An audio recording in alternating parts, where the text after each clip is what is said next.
ইরানকে বিস্ফোরক এক হুমকি জানিয়ে মধ্যপ্রাচ্যে চলমান উত্তেজনার আগুনে নতুন করে ঘি ঢেলেছেন মার্কিন প্রেসিডেন্ট ডোনাল্ড ট্রাম্প।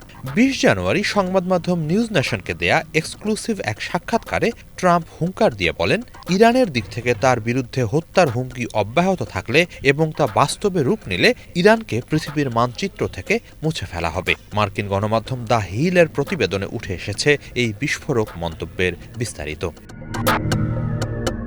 সাক্ষাৎকারে ট্রাম্প বলেন, তাকে লক্ষ্য করে একের পর এক হুমকি দেওয়াকে তিনি মোটেই হালকাভাবে নিচ্ছেন না। তার ভাষায়, আমি আগেই নির্দেশ দিয়ে রেখেছি, আমার সঙ্গে যদি কিছু ঘটে তাহলে পুরো দেশটাই উড়িয়ে দেয়া হবে। ট্রাম্পের এই বক্তব্যে এটা স্পষ্ট যে তিনি নিজের নিরাপত্তা নিয়ে যথেষ্ট মাত্রায় উদ্বিগ্ন। ট্রাম্পের দাবি, ২০২৪ সালের প্রেসিডেন্ট নির্বাচনের প্রচারণার সময় তৎকালীন প্রেসিডেন্ট জো বাইডেন প্রশাসনের গোয়েন্দা কর্মকর্তারা তাকে ইরানের পক্ষ থেকে সম্ভাব্য হত্যার হুমকি সম্পর্কে ব্রিফ করেন।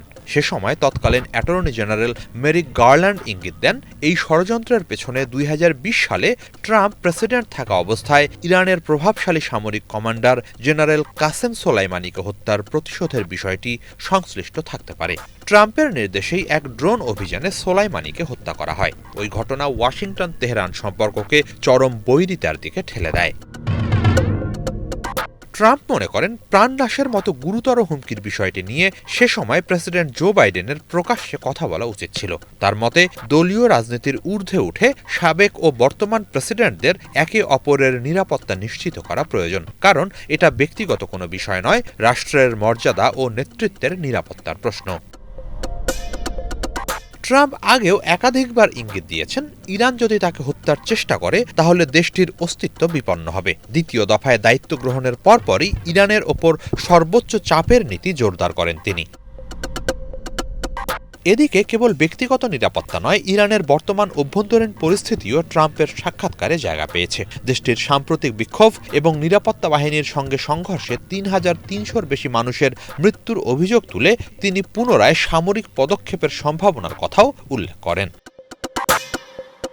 অন্যদিকে নানা সময়ে ইরানের সর্বোচ্চ নেতা আয়াতুল্লাহ আলী খামেনিকে হত্যার ইঙ্গিত দিয়েছেন ট্রাম্প। তেমনটি হলে ইরান সর্বাত্মক যুদ্ধ শুরু করবে বলে হুঙ্কার দিয়েছেন দেশটির প্রেসিডেন্ট মাসুদ পেজেশকিয়ান। তিনি বলেন, সর্বোচ্চ নেতার ওপর যে কোনো হামলা সরাসরি যুদ্ধ ঘোষণার শামিল। একই সাথে ইরানিদের জীবনে বর্তমানে যে আর্থিক কষ্ট ও দুরাবস্থা, তার অন্যতম প্রধান কারণ হিসেবে মার্কিন সরকার ও তাদের মিত্রদের দীর্ঘদিনের অমানবিক নিষেধাজ্ঞা ও শত্রুতাকে দায়ী করেন পেজেশকিয়ান। বিশ্লেষকদের মতে, যুক্তরাষ্ট্র ও ইরানের মাঝে চলমান এই হুমকি আর পাল্টা হুমকি এক মহা বিস্ফোরণের আগ মুহূর্তের পরিস্থিতিকে তুলে ধরে। যে কোনো সময়ই ঘটতে পারে সেই বিস্ফোরণ, আর সমগ্র মধ্যপ্রাচ্যে ছড়িয়ে পড়তে পারে রক্তক্ষয়ী যুদ্ধ। হিজল জোবায়ের, বাংলা ভিশন।